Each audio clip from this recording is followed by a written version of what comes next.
Welcome to the Fortean Winds podcast, where we talk about high strangeness and the war for perception. I go by Bones, and with us, as always, is RamX. Hey, everybody. Hey, Ram. Hey, so this is episode 50, and today we're going to do something a little different. We spent years talking about UFOs, mythology, theology, and the fight for disclosure and digital manipulation, and what we've also called now the war for perception. So today we're going to kind of strip it down to the fundamentals, and it's going to be what is a PsyOp.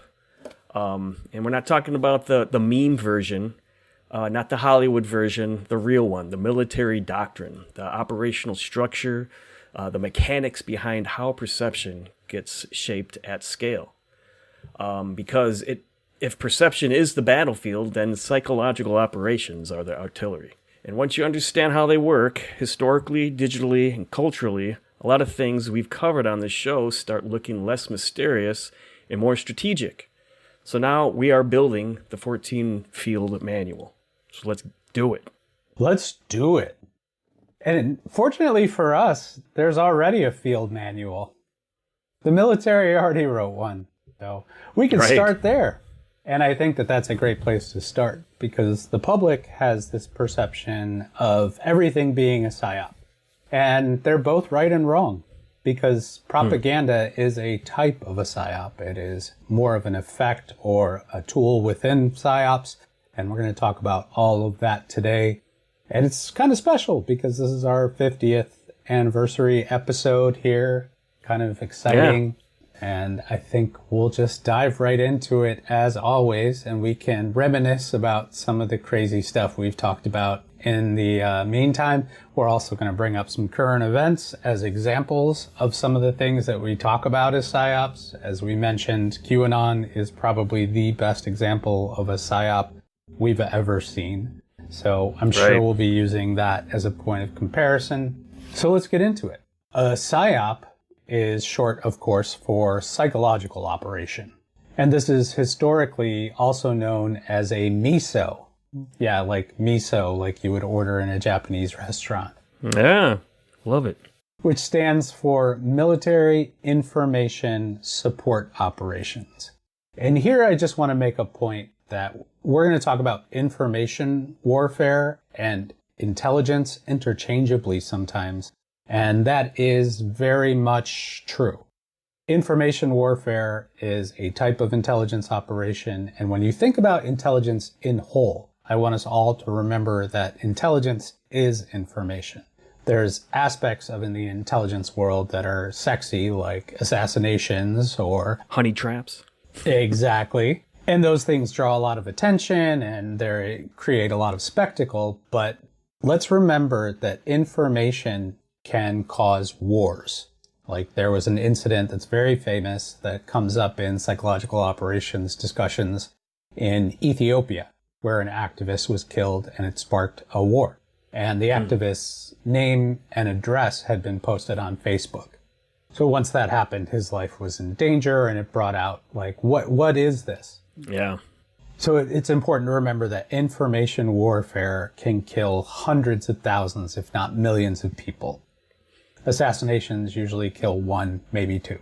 Like, you got to remember the big stuff happens through propaganda. Right. So it's good that people's eyes are on that.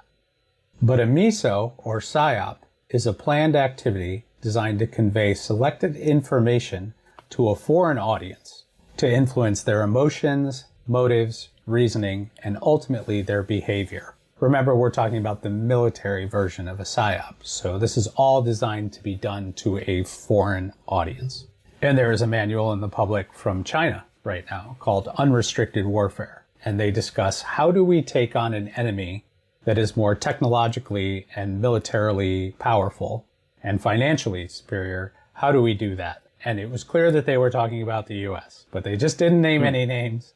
And this was how. It was you attack from within. And this has been Russian doctrine for a long time. They figured out that if you can't beat them from within. Lie, cheat, steal, destroy, make them destroy each other. That's the whole idea. Divide and conquer. And as we're going to get into later, there was an internet research agency in Russia run by some very shady people that was training people from all over the world on how to do this. So that's why we saw things prop up in France. We saw things in Canada that looked very similar to the types of extreme movements, somewhat far right, but also just based on a very weird set of principles that were really all collectively what Russia wanted them to say. And a number of other groups that just wanted to see America and NATO and the West be reduced in power and be able to overcome them strategically. Right. We have all been under this attack for more than a decade now. Yeah, and we're more intimately involved in it now too, because social media has become the number one tool, it seems. In the simplest terms, traditional warfare targets the physical, like tanks, buildings, or soldiers, and a PsyOp targets the mind. So social media provides the most easy and accessible weapon that's ever existed for bad actors to spread misinformation and disinformation with intent, which is what the core objective of a PsyOp is. So the goal of a PsyOp is rarely just to lie. Lying is a part of it, but that's not the goal. In fact, military doctrine often emphasizes that truth is the best weapon in a PsyOp, because credibility is essential for long-term influence. Ah, right. So the objective is to change a target's perception of reality, so they act in a way that benefits the operator.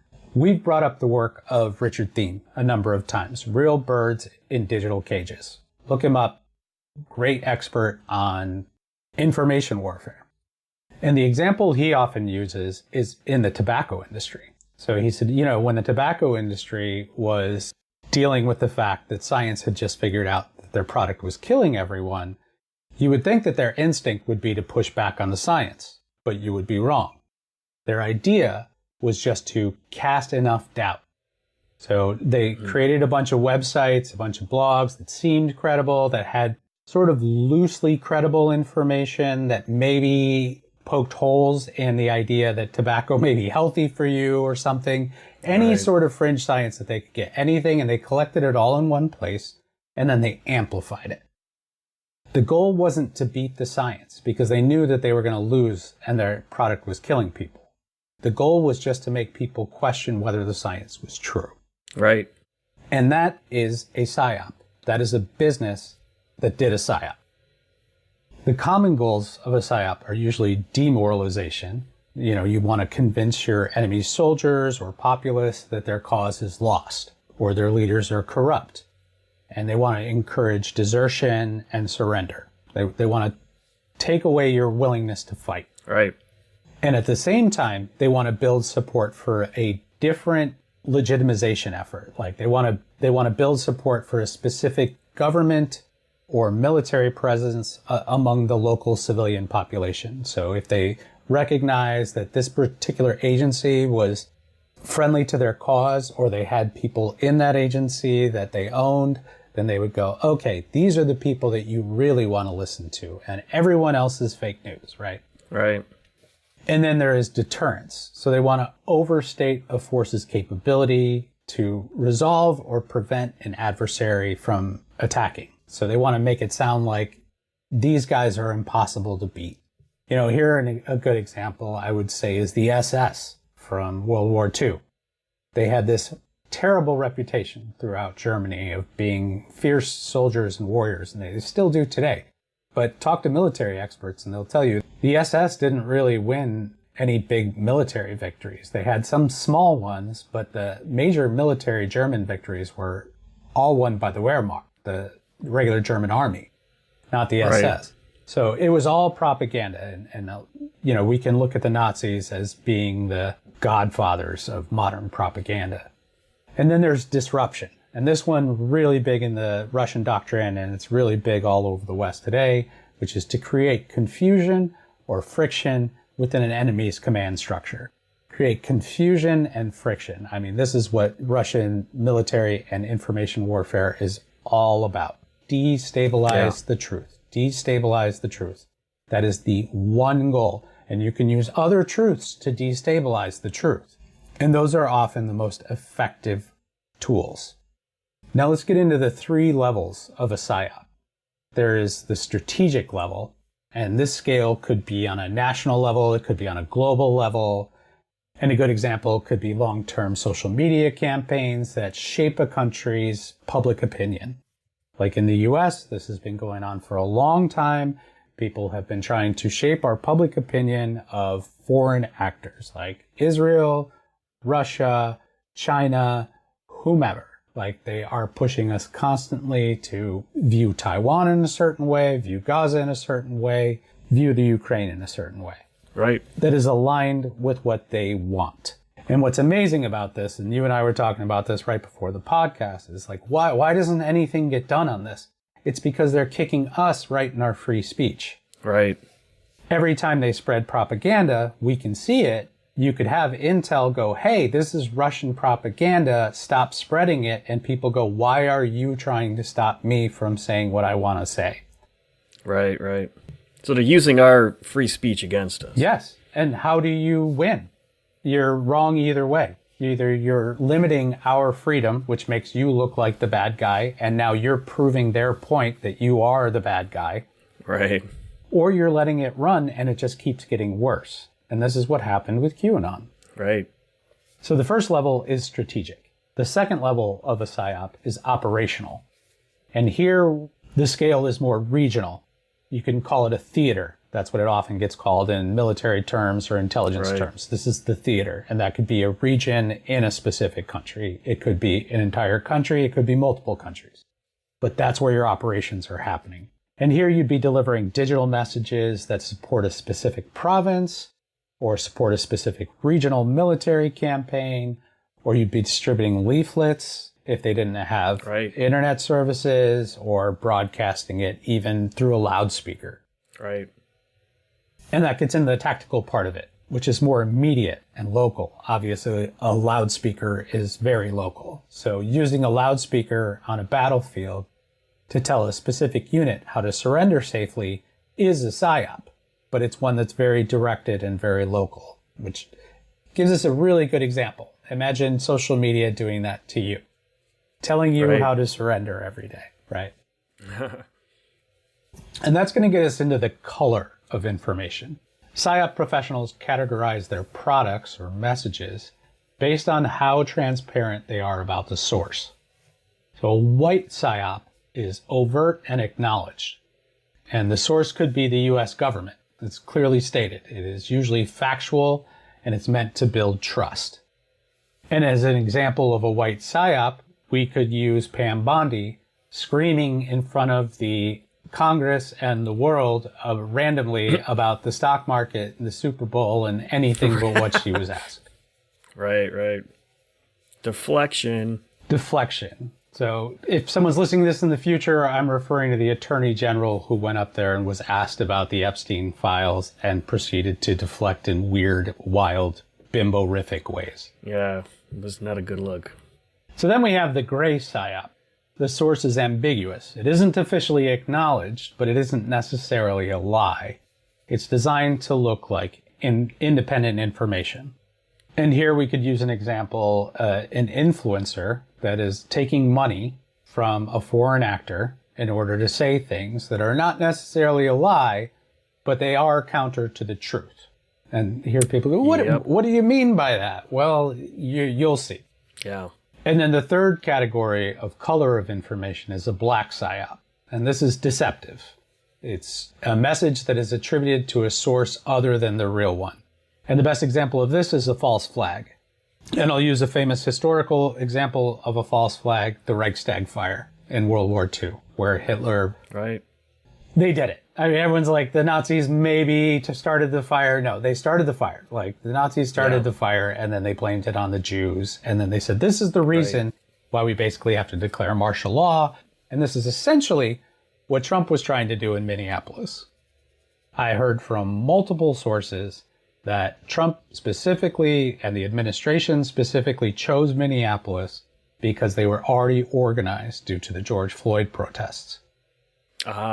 Okay. And they thought that they were going to get the type of response that was going to allow them to declare martial law and take control of elections and do all the other stuff. He wanted that to be his Reichstag fire. So creating chaos is a PsyOp technique. Creating chaos and confusion is the heart of Russian PsyOp doctrine. Right. It is everything. Look at their military. Look at their military against Ukraine, a very small country. That's not the threat, and they know it. So if their military isn't the threat, and yes, they're willing to do assassinations, but have you ever seen the guy that were the Russian assassins in some of these cases? No. They look like the guy that runs your local liquor store. They do not look like James Bond. So these guys are the lowest of the low-level chuds, and they go around spreading poison and things like that.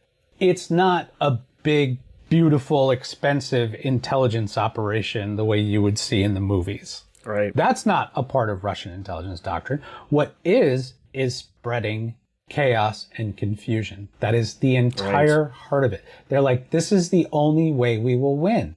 Our military is down. Our economy is low. This is the only way we can win, is we are controlled by this propaganda. We can make everyone else controlled by the same propaganda. It's their only weapon on this scale. Right. And for those who doubt that, just so we can kind of keep plowing through, Sean Ryan actually did a pretty good documentary on what is a PsyOp recently, and they really focused on that. They focused on the Internet Research Agency and the origins of that. So I'm going to link to that documentary, and I invite you to check it out, because Sean Ryan is basically a MAGA podcaster. He's a right guy. You know, I mean, he has supported some of these propaganda ideas previously. So now he's calling it out. And I think that shows accountability. And it also shows you the depth of a PsyOp. Sean Ryan is a former Navy SEAL. He fell for some of this. Like, it's got into the veteran community. It's got into my friends. It's been very disturbing to see it. So we talk about military PsyOps, but we're also also discussing how governments can use PsyOps to basically control their populations, right? Yes. And here again, Russia is the best example, because there was a guy named Sarkov, right? And he was Putin's propaganda minister all the way until 2020. And he sort of laid the foundation of a lot of this. And his whole thing was chaos and confusion, to stabilize the truth, because within that, you can start to create a new truth. And yes, Trump tried to do this. Whether it was instinctively or whether it was strategic and planned is up to you. But he went out and he said, this is all fake news, and whatever I'm telling you is the truth. That is exactly what Putin did, and it worked. But you have to shut down the other news sources. And one of the things that Sarkov did, which was evil but genius, is that they went and they funded a bunch of far-right and far-left groups that were counter to Putin. And then they told everybody. So now all your champions, look at all your champions. They all work for us. Right. It's very common, and so it's often overused is the quote of flooding the zone, right? And that's kind of the same model, the Russian model of chaos, where nobody really knows what the truth is anymore. And you look at the other side, China is kind of the opposite, where they have a very closed propaganda system where they just want to completely isolate their population from information sources. Yeah, China's is more based on information control, but it's not quite as controlled as we would think in the West. They do have some free media. We have quite a bit of Chinese traffic to Fortean Winds, and it's actually real traffic. It's not just bots.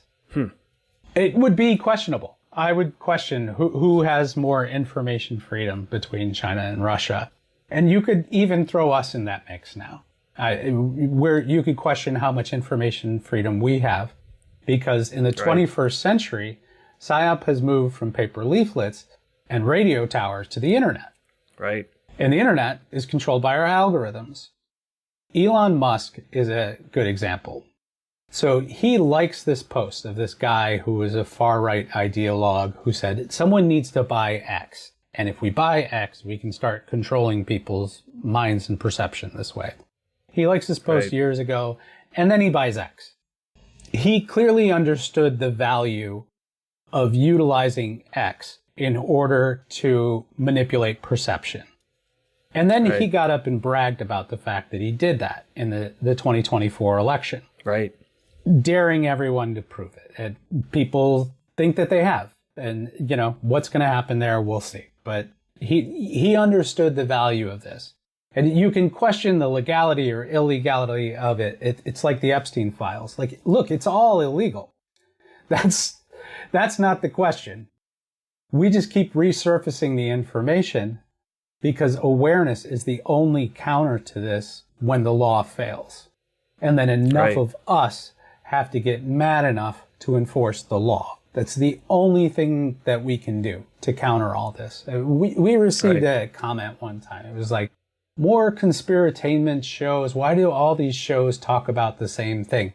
And I could tell that it was someone who was just mad about our point of view on something. And I didn't respond, of course. People are entitled to their opinions. But at the same time, my thought was the reason all of these shows talk about the same thing, if they're being honest, is because these things are real. The Epstein files are real, and they're not getting covered by the mainstream media, so we have to talk about them. And conspiracies are just groups of people doing bad things. That exists. Right.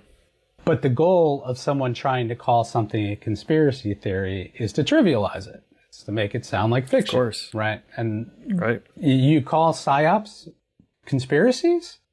Some people would, because they don't want to accept the fact that they are hooked into a dopamine feed from a PsyOp. Yeah. Sad but true.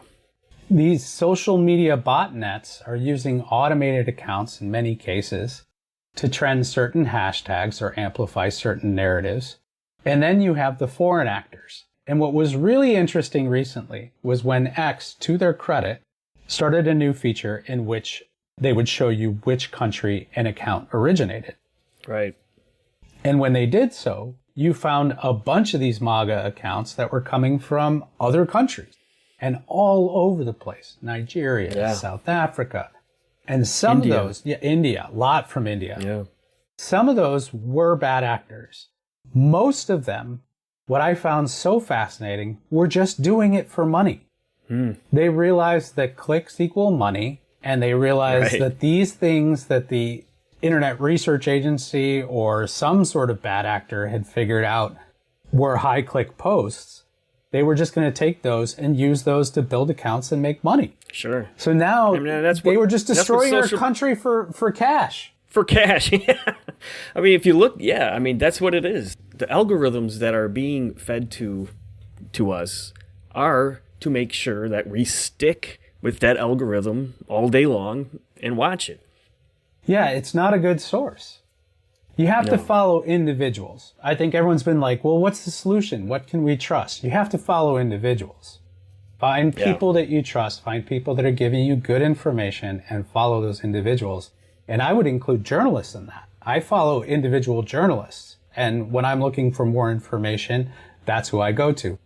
I used to trust the AP's front page, but now it's been contaminated too. They're all full of headline manipulation as well. I don't know exactly why that happened, and I don't care. Like, I just don't do that anymore. I don't use the AP as my scan unit. There's a place called Ground News that's pretty good, that they tell you what each place's bias is. Those news fact checkers, those are good. You know, they're all generally doing it the same way. They're like, what is your bias? Are you right or left? How much of that is getting involved in the narrative? And, you know, AI's gotten pretty good to the point where it can suss a lot of that out. So those are options. But then I would say mostly just follow individuals, follow people that you can trust.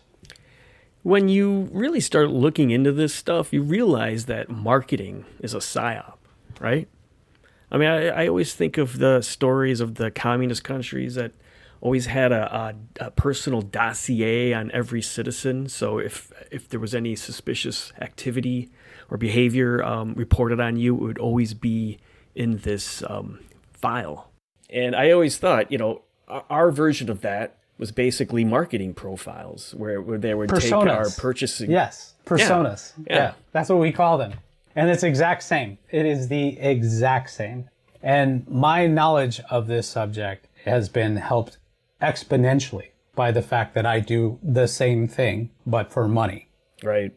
Follow the law, and I try to do so as ethically as possible, unlike these guys. But that's also why my BS detector is so high for all of it. I'm like, I understand what you're doing. I understand exactly the process that you're using to test this stuff in.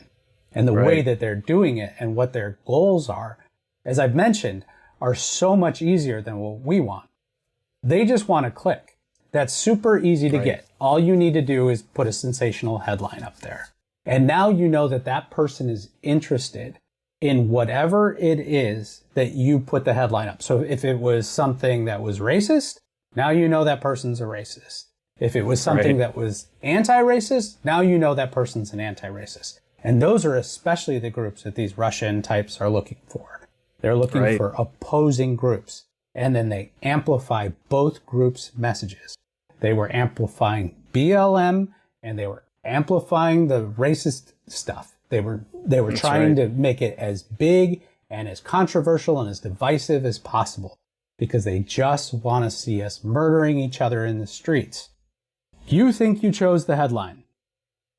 That's a PsyOp. Right. And what makes us so vulnerable is our laws, is our Constitution, because under U.S. law and military doctrine, PsyOps are supposed to be strictly prohibited from targeting U.S. citizens. But if you're like a Michael Flynn, and we taught you how to do PsyOps for 20 years, and then you want to go do it for some billionaires, nothing's stopping you. Right. I always think of, historically, how Nixon's FBI infiltrated the Students for a Democratic Society back in the 60s. I mean, that's a classic case of internal PsyOps. Absolutely. They've done it a number of times with UFOs, and they're not supposed to. It's against the law. The very famous incident of Richard Doty, who comes up a lot, still around in ufology, and he was an Air Force officer that was telling Paul Benowitz, who eventually committed suicide. You're probably familiar with this story already, but there's a million UFO shows about it. And Doty was feeding Benowitz information that was misinformation about UFOs, and Benowitz ended up committing suicide. So the government, in that case, was actively getting involved. Doty doesn't deny that he was working for the Air Force and given orders to misinform Benowitz. So that is against the law. We know that they were doing that for UFOs. And then in the age of the internet, there's the spillover effect, where an operation that was meant for a foreign audience is seen and believed by people here. Right. They spread lies about something that happened in another country, and then people see it here and start repeating it. And this remains a huge ethical and political challenge, even in the best of times. But right now, they've thrown ethics and the law out the window, so, we all have to be extra careful. Right. But the big takeaway I want you to have from this part is that the term PsyOp is often used colloquially online to describe anything that feels like conspiracy or social engineering. But in a formal sense, it refers specifically to the planned professional application of psychology by a government or military entity. Right. And we all know that, we have bad actors within our country that are willing to basically spread disinformation for billionaires. Yeah, and they're coming right out of PsyOps, like we said. Michael Flynn, great example. Yeah. And they're using the same tactics. So what are those tactics? First, they have to define the target audience. And this is exactly what we do in business. We define our target audience. Okay, we're going to sell a new pool cleaner. We know that group has got to be wealthy, they're going to be homeowners, they're going to be more likely to play golf, a bunch of different things. We can create different personas. I'm Jack. I own a pool, and this is who I am. I'm Stacy. I own a pool. This is who I am. And then you just go look for Jacks and Stacys. They do the same thing, right? Operators do not send messages blindly. They use a specific methodology to identify psychological vulnerabilities. Vulnerabilities are not weaknesses. Vulnerabilities are I need, I want, I desire. And this is this is what makes you vulnerable. What you need, what you want, what you desire. And then there's what makes you susceptible. So first is vulnerability, second is susceptibility. And susceptibility is the degree to which a target audience can be influenced by a specific message. Going back to our pool guy, if you're like, I own a pool, you're in the target audience. But if you're like, I am searching for a new pool cleaner, you're very susceptible to our message, right? Right. And then there's accessibility, which means that the physical and digital channels that the target is using are accessible to you. So if you know that that person's always on Facebook, now I'm hitting that person over and over again with pool ads on Facebook, right? Pool cleaning ads. Right. Now let's do that with your Uncle Joe.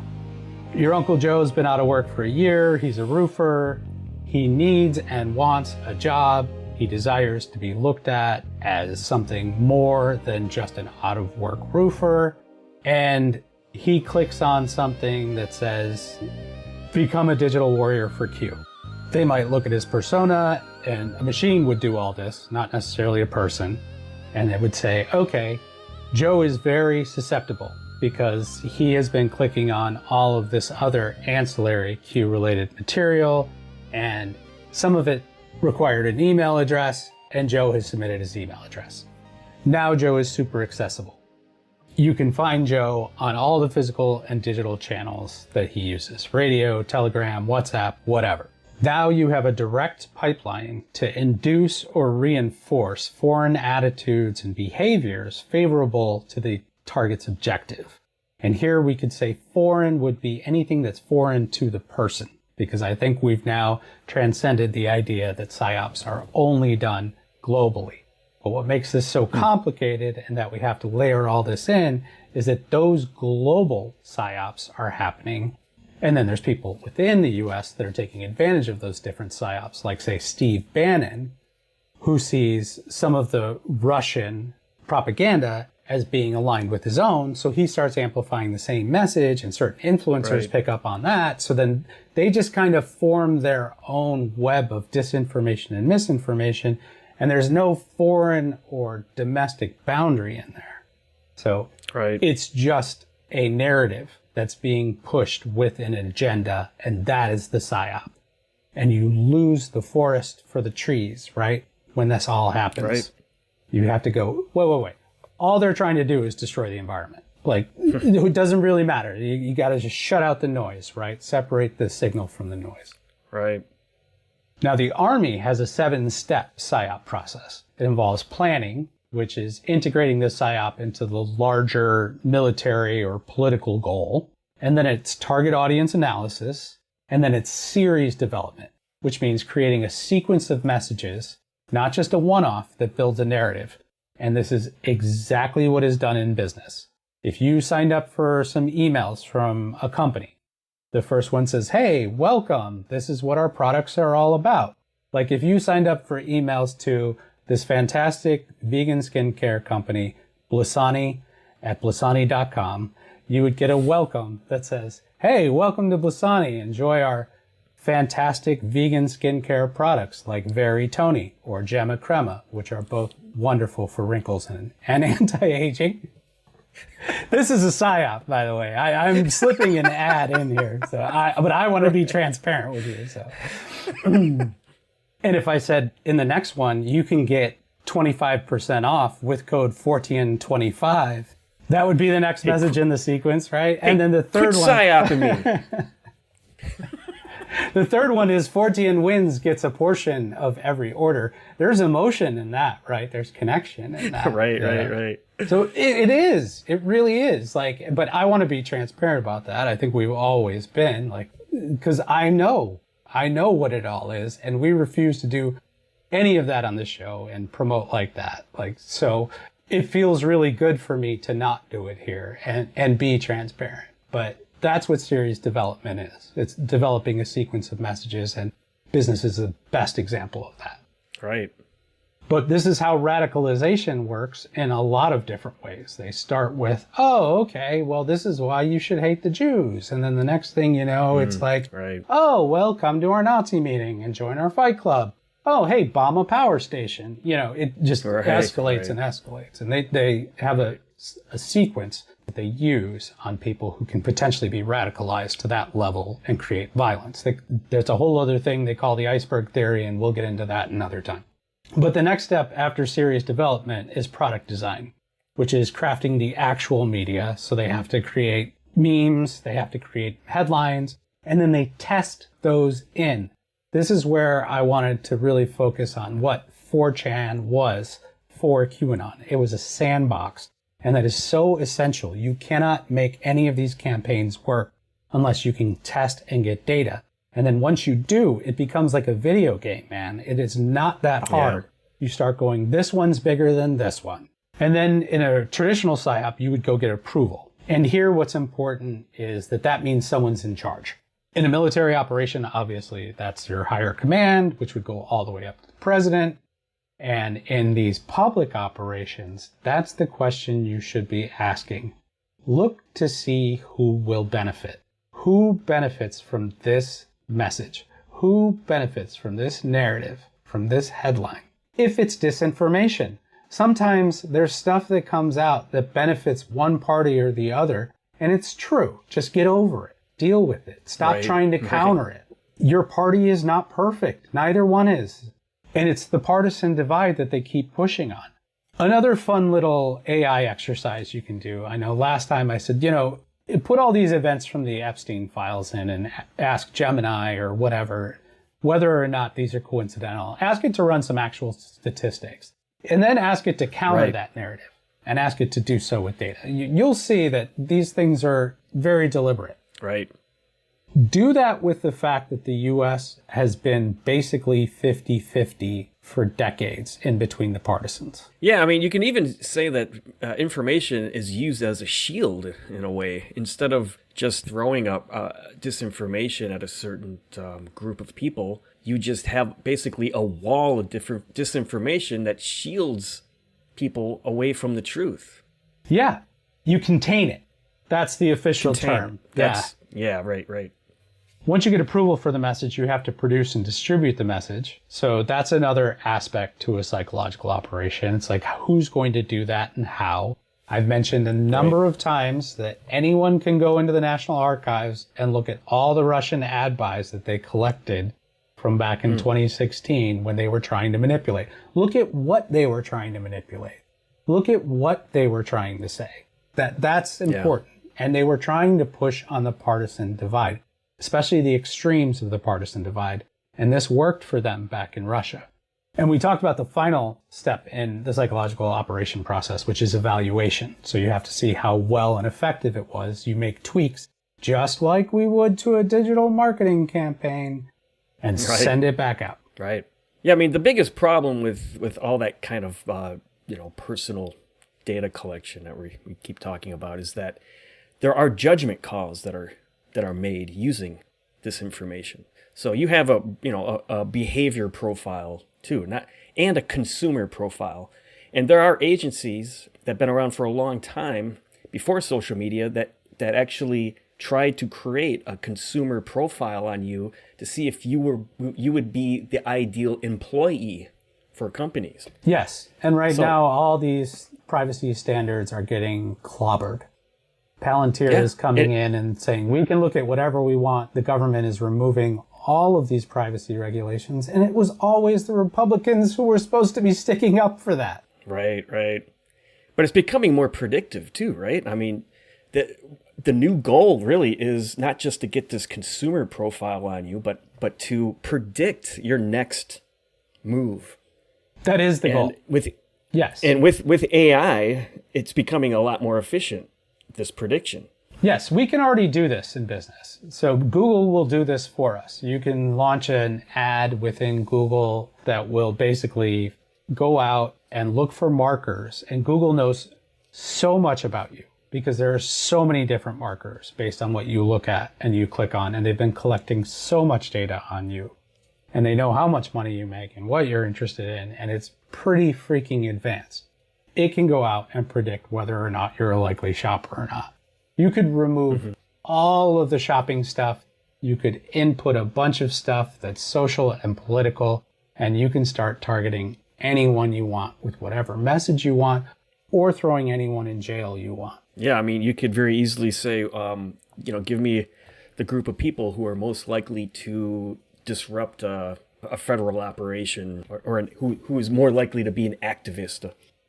Yeah, so there's one more term here that they can use to identify psychological operations and information warfare and intelligence warfare. But each one of those terms is important. They're all referencing the same thing. Propaganda too. And we should accept that all of those terms mean the same thing. And we'll introduce one more here. It's called cognitive warfare, because this is a war for your perception. But that is what they call it. We're calling it war for your perception. And as we move into 2026, that's what the term has evolved into. It's the weaponization of brain science. And like I mentioned in that Cicada 3301 stuff, which was an alternate reality game that preceded Q, that was an awful lot like Q, that appears to be one form of experimentation that led to Q, they were calling this type of human programming feecting. Feecting, if you want to look that up. And this cognitive warfare involves micro-targeting, or using leaked or purchased data to send different psychological messages to individual people based on their specific personality traits. And this is the Cambridge Analytica model.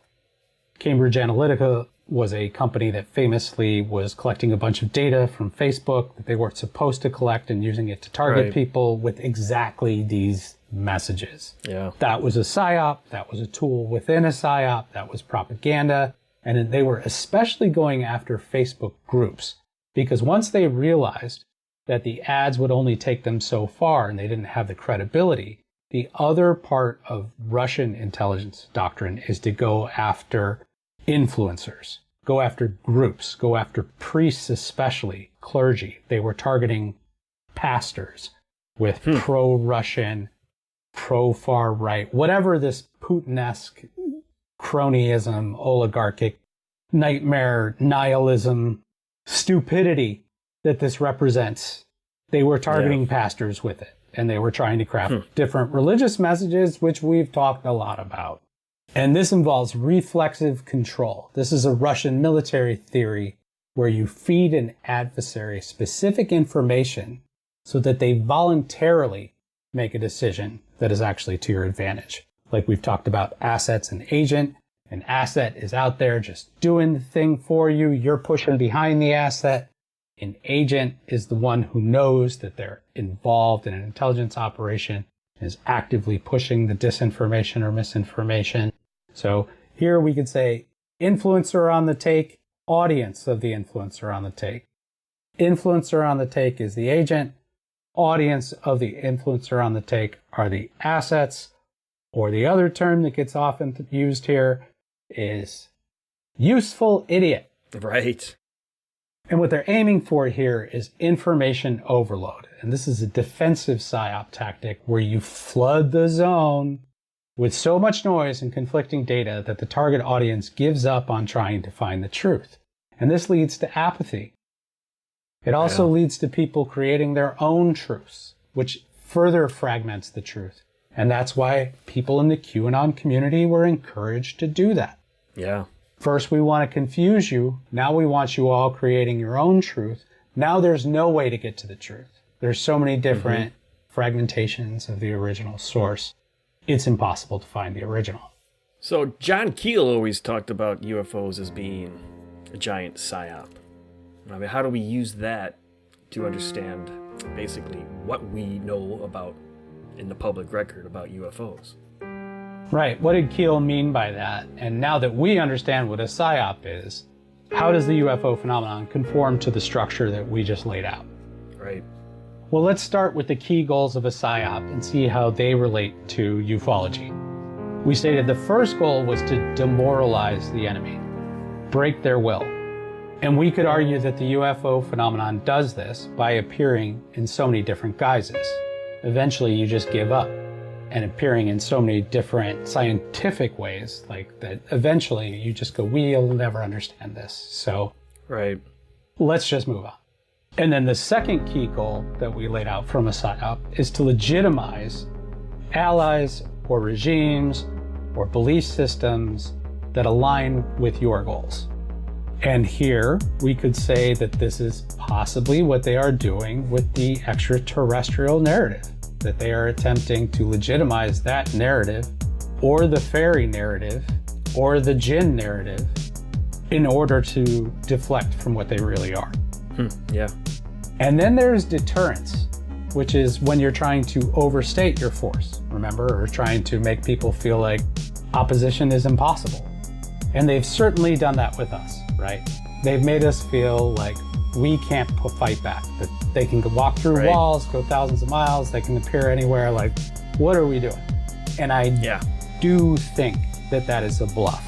I do think that they're afraid of us on some level, and we just have to figure out why. Right. And then there's disruption. That's the fourth goal of a PsyOp. They most certainly have disrupted us so many times and in so many different ways, and in many different ways that we're not quite sure whether or not they did. Like we talk about the Book of Enoch. Let's go all the way back there. And that sounds a lot like a invasive species introducing technology to a species that wasn't ready for it. They talk in the Book of Enoch about the Nephilim introducing cosmetics and introducing metallurgy, which is basically like saying they introduced the concept of deception and war. So if that is a phenomenon-related story, and maybe it is, maybe it isn't, it's a good allegory to what they do.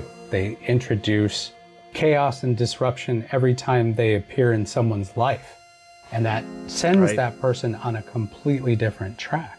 And then what do you have? You have two parties. You have the people who say it's all fake, and you have the people who say it's all real, and you don't have everyone in the middle thinking critically about it. Exactly. And now they serve the big goal of the Russian PsyOp program, right? Like they fragmented the truth in so many different ways that you can't see the forest for the trees. Yeah. You could almost argue that their different guises are memetic. They're almost like different memes. I think that that's actually a great way to look at them. Yeah, yeah. And memes have power in this world of information warfare and perception. Yeah, I see the term meme warfare. You know, it's a real thing. It makes me shake my head, but it's a real thing. Kitty pictures can destroy countries. As well they should. Let's get to it, America. You've been psyoped. You know, the Epstein files are horrible, but they present us with a huge opportunity to not only provide some long overdue justice to some victims and survivors who have been denied justice for far too long, we have the opportunity to, in one fell swoop, clear out this deep state, deep swamp that everyone was talking about. Yeah. Those Epstein files are like a Rosetta Stone to every conspiracy that everyone has ever even postulated on 4chan. Putin was funding Marine Le Pen in France. That's right in line with what we're talking about. All of that came out in the Epstein files. Yep. Now you know who. And it wasn't just Putin. There was definitely Mossad involved, right? And there was definitely the CIA involved. Yeah. And a lot of money. And China, too. They're pretty sneaky about this. Iran got involved in the foreign action as well. But you could just chalk that up to saying foreign actors that want to destroy the United States. And there is about a list of, I don't know, at least 8 countries that you could add to that list that are actively pursuing PsyOps on the U.S. at all times. Right, right. And then you add to that the internal dipwads who want to control the world. And then you add to that the ultra-terrestrials that want to control the controllers. Right. And hey, what about me? What about me and Bones? Right. All I can say is, hey, everyone, don't be a useful idiot. So the theme of today is, hey, don't be a useful idiot. After 50 episodes, covering so many topics from the UFOs to disclosure to the Epstein files and QAnon, I think we've covered a lot. Yeah, what a crazy ride this has been. We've quit at least twice. We're still here. Yeah, right. Right. I was talking to one of our silent partners who works on a lot of the videos, who actually did a little song for us for our 50th episode. He did use AI to help, but he used your music and all of our research in order to create the song. We thought it was pretty cool, so we're going to close the show with that. Cool. But he always refers to us as bad shrimp. He's like, you listen to the show, you're like, hey, that was pretty good. And then like a day later, it starts to hit you. You're like, I see. I feel like we don't leave a bad taste in anyone's mouth. We just we're planting some seeds. We're right? unsettling, I think was the point. Yeah, okay. We're subtly unsettling. Like you think it was just a show, and then you go, oh gosh, a day later. And if we're hitting that note, that's exactly where I want to be. Because, some folks, we talked about how some folks asked us, like, why don't people know more about you? And some of that is our fault. Like, we definitely desensationalized the hell out of this show because we think all of it gets over-sensationalized and then it looks like BS. Right. And we also think the community has just been led around by the nose for far too long. Like, and here's an example of a show that I like, that we all like, called The Y-Files. And I'm sure those of you out there interested in the phenomenon have seen it. And that's like our version of Ancient Aliens around here. And I like that show because in the end, he does talk about real research and his point of view on whether whatever the topic was real or not. And I give him a lot of credit for that. But he tells you a 25 minute story about whatever it is before he tells you the truth. And we would never do that here. Right. It makes for a good show. It makes for a good story, but that's not at all what we're about. That's why we bury the lead. And as we were talking with our friend who did the song, he was saying how that's always going to prevent us from being a more commercial show. Like that, and that's okay. I think what we all decided is this show is going to remain as is. And we are working on some videos that will allow us to be a little bit more narrative friendly and still say what we want to say. But this show is always going to be truth straight to your veins. Yeah, right on. I mean, we cover so many topics too. I mean, it's not just high strangeness and UFOs. And we talk about theology. We talk about cultural traditions. We talk about so many things, and they're all relevant. And they all tie together. And I think what we're doing is good. I think we're on the right track. Yeah, I really enjoyed that this show has given me an opportunity to learn. I hope that I've been able to pass on some things that I've learned to you, because I think these are things that we're all curious about. I know we say it all the time, but thank you. Thank you for listening. Yeah, for sure. Thanks, everyone, for listening. We can't really thank you enough. So to 50 more episodes, RamX. Oh my gosh. Can you imagine? Think about where we started in episode 1 and where we got to in episode 50. And I had some idea of where we were going, but nowhere near where we ended up. And that is fascinating. That is something I hope that people like about the show, because to me, that's authentic research. You're not going to get it right. Just go in there, stick your head in, start looking around, start trying to make pieces fit, and then eventually the truth will reveal itself. Cue the music. Cue the music. Yeah, right. All right, everyone, that's episode 50. Thanks for listening. Make sure to visit our website at forteanwinds.com. Yeah.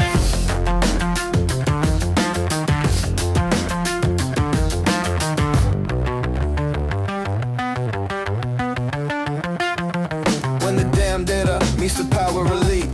Blackmail networks and the incomplete. Fortean Winds parsing what the mainstream won't see. Government controller, just high strangers in the VIP. Let's get dark.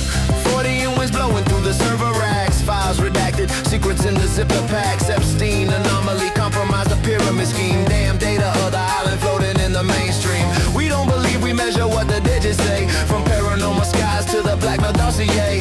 The rules are bent by the ones who write the law. Fortean database got the files you never saw. Started with rains of frogs, now we tracking private planes. Little St. James anomalies compromise the range. Charles will catalog the damn, we catalog the elite. Where the UFO files meet the financial deceit. Government controller, just another spectral force. Pattern recognition in the Interpol reports. Raphael bind the service, Michael guard the clouds. 70 generations of the secrets getting loud. Not saying it's aliens, but the system's parasitic. High strangeness in the network, classified cryptic. Technocrats and tunnels, Maxwell with the tapes. Fortean methodology, connected disparate shapes.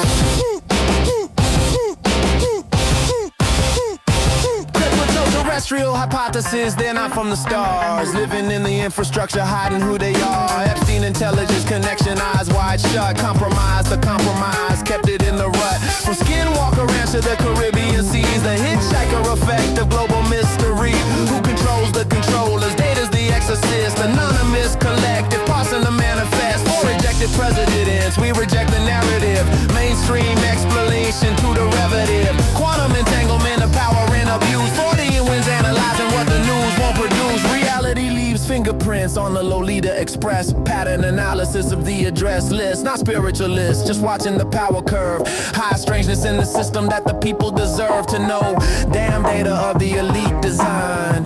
When the paranormal meets the corporate crime. Epstein didn't kill himself, that's the baseline strange. Fortean database tracking what the agencies arrange. From Howard East Fort to the federal black sites. Compromise the villages and the satellite rights. Government controller, just another watcher's fall. 200 angels taught us how to build a wall. Between the classes, between the known and sealed. Ever seen anomaly, never revealed. We're the chronologists of the twilight zone. Separating signal from the marrow of the bone. Fortean Winds don't push the theory, just the fact. Redacted pages in the cryptographic contract. 70 shepherds guarding 70 gates. But the damn data always circulates. Yeah.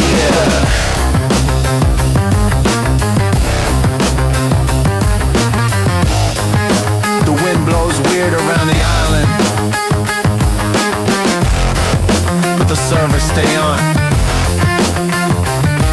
Fortean Winds hum, where the damn data live forever. Even when they try to bury it, blowing through.